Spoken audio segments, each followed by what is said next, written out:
Chorizo po ito. Ilalaho ko sa pansit habhab. Pansarili po ito. Pansarili pong luto. Pansit habhab po. Ayun po ay lalagyan ko naman siya ngayon ng gulay na pechay. Chorizo. Panlahok nga po yan. Tatahog natin sa pansit habhab. Kasalukuyan nga po ngayon ang lakas ng ulan dito sa amin. Quezon. Nakarsada po.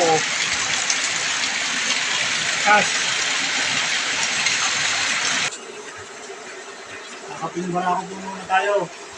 Bago magluto ito, nakaready na po. So, ating kawali, siguro tayong pansit habhab na may pechay po. Sigura ko,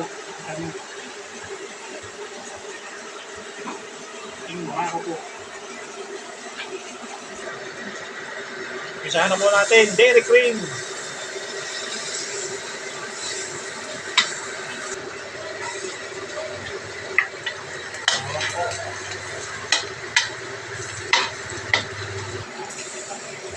Sibuyas po.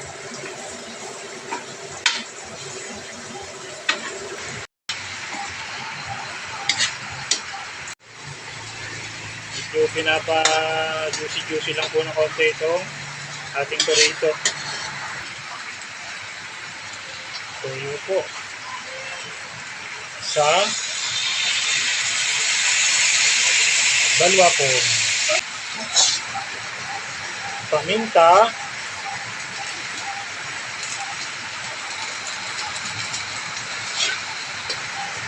Ibigan na po natin.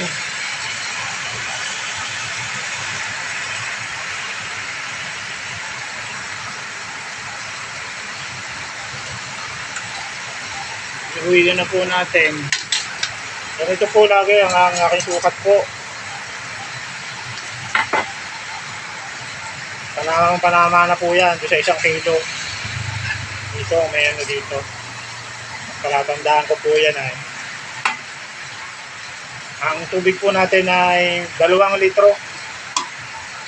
Habang nagpapakulo po, 5 minutes po yan.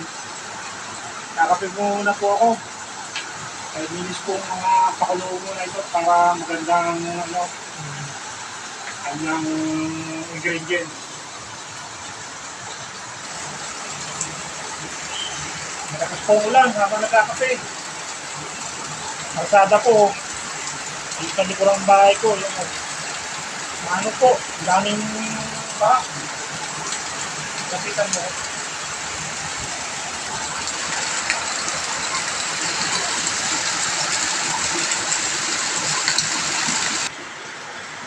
For cubes po, bigyan natin itong pansit habhab.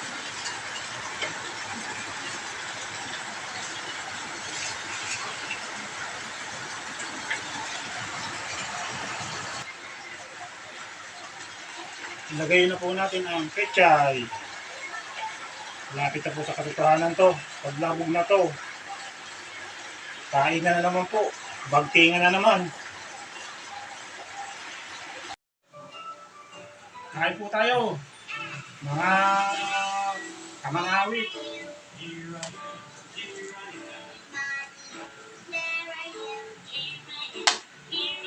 Gulay. Gulay.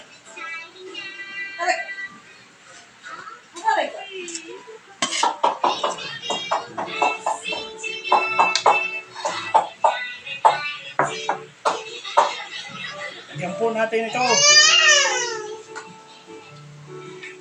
Suka na, nilagyan ko ng blender na sili. Barado na. Yun. Kain po tayo. Pusok pa.